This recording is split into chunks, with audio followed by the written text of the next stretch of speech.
que aconteceu subitamente, né? A Vivian me ligou, me telefonou, dizendo que tinha um convite para me fazer, que ela era diretora do programa de História Oral e que ela queria me convidar para essa cerimônia. E o choque foi muito grande, né? Porque 50 anos não são 50 dias, é muito tempo. E, ao mesmo tempo, é como se fosse ontem. Tudo aflora, algumas coisas se perderam. Eu agradeço muito a minha querida Marieta, porque ela me lembrou tantas coisas que eu já tinha até meio que esquecido, e outras que eu nunca soube, na verdade. Porque ela, como boa historiadora, foi lá nos arquivos, remexer, ver os nomes, e descobriu o Milés Chacon no curso. Não tinha mais nenhuma lembrança disso. Mas eu queria aqui agradecer a presença do Ricardo Santiago e de vocês todos aqui, representando o legado, né? A continuidade de um trabalho que começou de uma maneira tão incipiente, tão frágil. Vocês não imaginam o que é. Era uma casquinha de ovo aquilo ali. Na verdade, era um capricho, né? E eu acho que graças ao CPDOC, e eu quero me referir aqui aos meus queridos companheiros que nos dão a honra de estar aqui presentes, Israel, Adelina, Sueli, Ângela, querida, que prazer em reencontrá-la. E o CPDOC foi um grande laboratório de experiências. E hoje eu fico pensando que nada explica por que num determinado lugar, numa determinada instituição, as coisas tomam essa dimensão inovadora, e nós tínhamos ali a sensação de que tudo seria possível, né? E eu tenho muita gratidão pela Ismênia, porque a Ismênia foi a única historiadora que definitivamente nos apoiou. Os historiadores eram muito desconfiados com o CPDOC, não só com a história oral. Com a história oral é uma verdadeira tragédia, né? Mas também com o CPDOC, porque tudo ali era esquisito. Eu estou pensando em Israel apareceu com um dicionário. Que diabo é isso, fazer um dicionário? Era uma coisa assim, né? Rocha Pita, sei lá, alguma coisa de muito longe, né? E muito careta, né? As pessoas não... A história que estava ali exuberante era uma história social, engajada, e nós que éramos todos meio militantes, meio, né, saídos do mundo lá da escuridão, nós tínhamos a vontade de revisitar a verdadeira história. Os acontecimentos, os fatos, tudo isso era meio que proibido. Ninguém queria saber nem de fato, nem de acontecimento. E foi o CPDOC que trouxe essa possibilidade de refletir sobre a velha história política. Não mais do jeito que os velhos historiadores trabalharam, mas de uma maneira nova, interdisciplinar. E aí eu queria lembrar vocês que quando eu estava em Paris e Celina me escreveu, me convidando para assumir o setor de pesquisa do CPDOC, eu fui lá ver nos meus alfarrábios, encontrei a carta da Celina, importante, né? Esse convite para assumir o CPDOC. E na carta ela dizia que ela queria que eu fizesse uma coisa diferente, interdisciplinar, né? Que juntasse as disciplinas. Ela sabia que eu tinha mergulhado na história brasileira lá, fazendo a sociologia do Touraine com a nossa história, e aquilo ali me calou fundo, né? Ela não estava me propondo ser uma arquivista pura e simples, embora os arquivistas mandassem na gente, vamos combinar, né? Porque aquilo tudo era arquivo. Então, eu também senti nessa possibilidade do CPDOC de usar o arquivo de uma maneira diferente. Eu levei a sério o que a Celina me propôs. Então eu pensei o seguinte: vamos ver lá o arquivo do Getúlio, vamos ler o arquivo. E as coisas que eu vi naquele arquivo me impressionaram muitíssimo. Eu digo, tá aí, nós podemos fazer uma sociologia com o arquivo do Getúlio. Porque um dos fatos mais impressionantes, e Ângela sabe disso, é que o Getúlio tinha a fama de ser o pai do trabalhismo brasileiro. E quase que não tinha nada no arquivo do Getúlio sobre aquilo. O que tinha era muita futrica de lideranças regionalistas, de oligarcas, oligarquia gaúcha brigando eles uns com os outros. E eu digo, olha, isso é interessante, né? Por que será que o presidente Vargas, que foi o estadista que nós sabemos que foi, tem o arquivo todo voltado para o regionalismo brasileiro? Isso nos despertou, e nós fizemos um livro, né, Ângela, sobre a visão do regionalismo. Eu me lembro que Dulce ficou com Pernambuco, você pegou o trabalhismo, eu fiquei com as elites regionais, enfim. E nós começamos a descobrir uma história muito diferente, né? E como é que a história oral entra nisso? Depois de um ano de trabalho, aparece essa iniciativa que Marieta nos narrou muito bem aqui, né? Foi uma iniciativa da Fundação Ford, foi uma coisa que nasceu dentro da Biblioteca Nacional, naquele grupo de documentação. E aí, quem ficou perplexa fui eu, porque a tal da história oral era uma coisa muito primitiva. Por isso os historiadores também não gostavam, porque, na verdade, era uma coisa meio americana que nasceu do fato de que o gravador apareceu na vida dos historiadores e dos historiadores locais, e havia aquela mania de reconstruir a história da cidade, a vida local, e era uma coisa muito, muito primitiva, muito simples, aquela gravação. Eram pessoas falando da experiência nas suas cidades e tudo, sem a menor pretensão, né? E eu senti que, para os historiadores, havia um historiador que foi para Santa Catarina e que dava um curso muito, muito primitivo. E eu digo, bem, essa história aí, eu acho que eu não gostei dela, né? Porque era rude, era uma coisa muito, muito tosca, a bem dizer. E, na minha imaginação, eu digo, meu Deus, mas se eu tenho um gravador, e se eu posso agora gravar uma pessoa, então eu tenho um fato novo, porque eu vou poder transformar a entrevista, que os antropólogos faziam isso há muito tempo, né? Sem nenhum problema, os historiadores também, mas agora, com o registro da entrevista, eu tinha ali uma fonte histórica, não era mais simplesmente uma consulta, uma maneira de descobrir dados, era muito mais do que isso, porque agora eu podia gravar aquilo ali, né? E isso descortinava um trabalho diferente, né? E foi daí que se desenvolveu uma tendência minha para ver a entrevista como alguma coisa realmente que poderia ir muito longe. Isto é, oferecer informações que a história factual dos arquivos ou dos jornais nem sempre oferecia.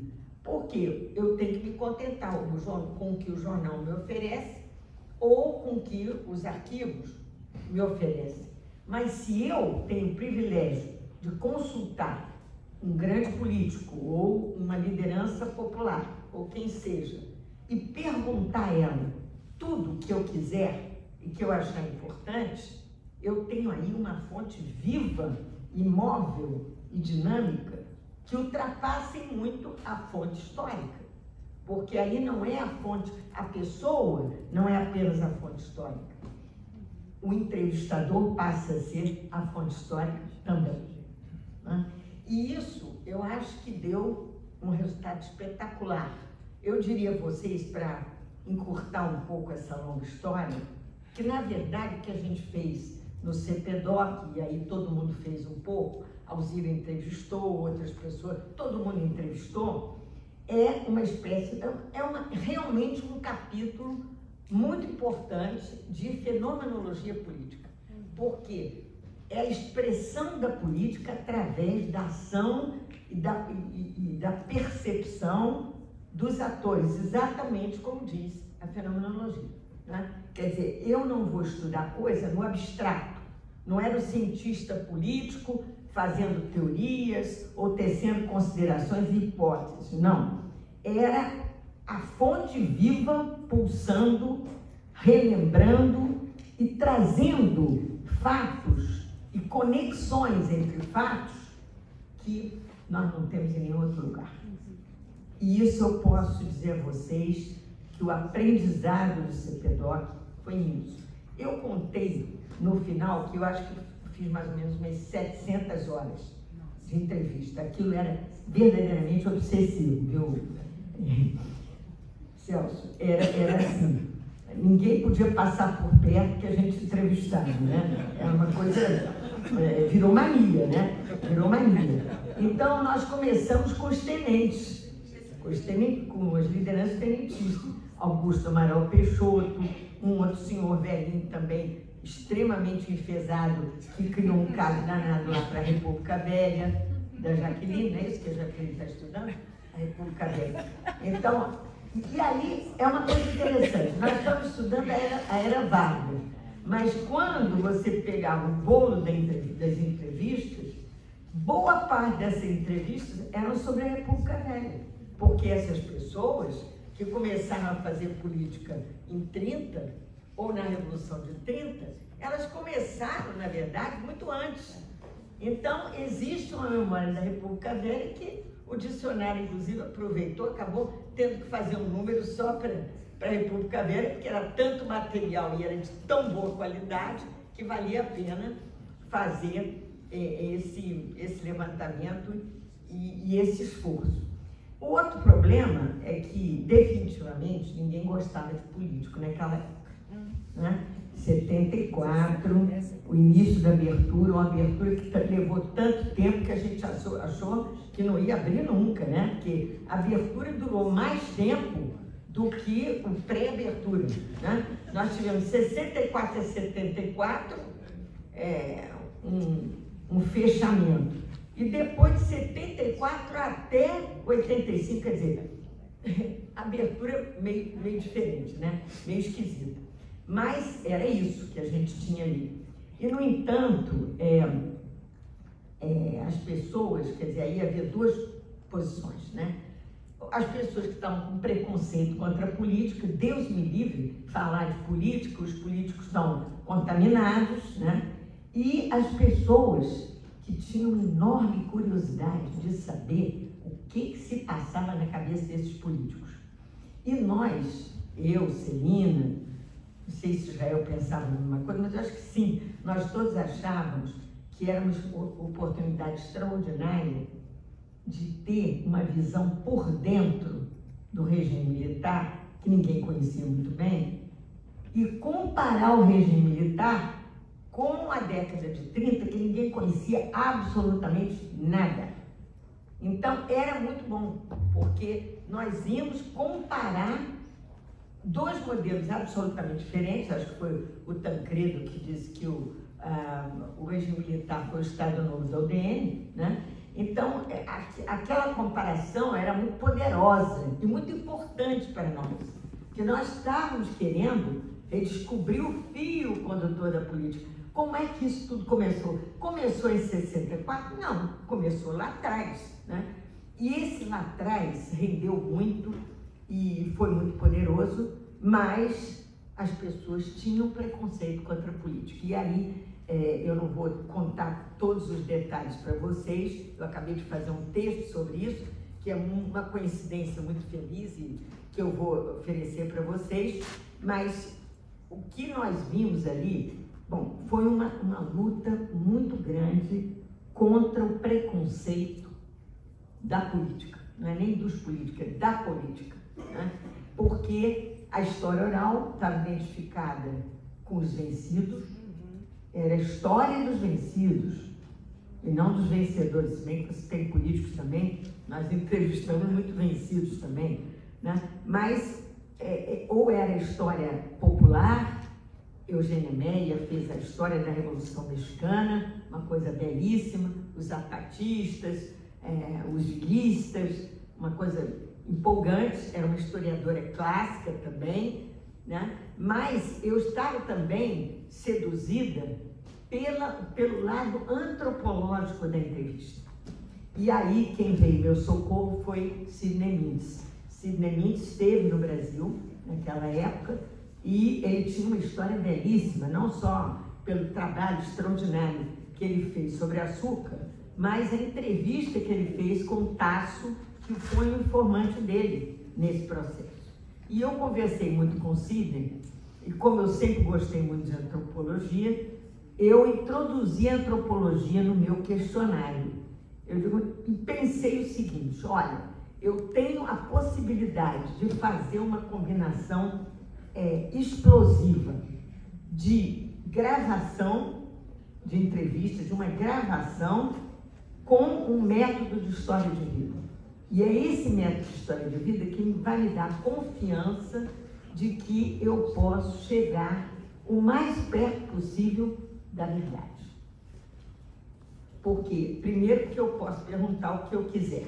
Segundo, porque eu também sou obrigada a ouvir o que eu não quiser, o que eu quero e o que eu não quero.